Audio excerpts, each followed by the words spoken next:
I'm going to get into chapter 8, which is Elihu's lesson, the unity of life, the two selves, the devil, love, the savior of men, the David of the light, Goliath of the dark. Again, Elihu met his pupils in a sacred grove and said, "No man lives unto himself, for every living thing is bound by cords to every other living thing. Blessed are the pure in heart, for they will love and not demand love in return. They will not do to other men what they would not have other men do unto them. There are two selves, the higher and the lower self. The higher self is human spirit, clothed with soul, made in the form of God. The lower self, the carnal self, the body of desires, is a reflection of the higher self, distorted by the murky ethers of the flesh. The lower self is an illusion and will pass away.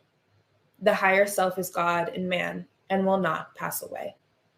The lower self is the embodiment of truth reversed, and so is falsehood manifest.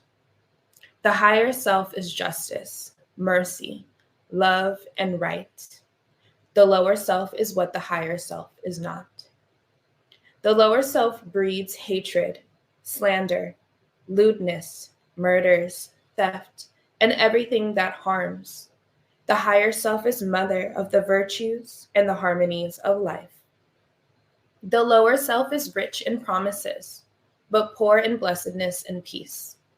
It offers pleasure, joy, and satisfying gains, but gives unrest and misery and death.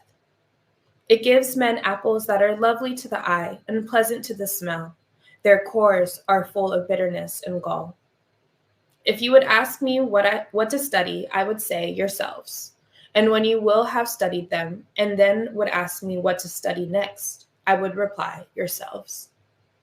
He who knows well his lower self knows the illusions of the world, knows of the things that pass away. And he who knows his higher self knows God, knows well the things that cannot pass away.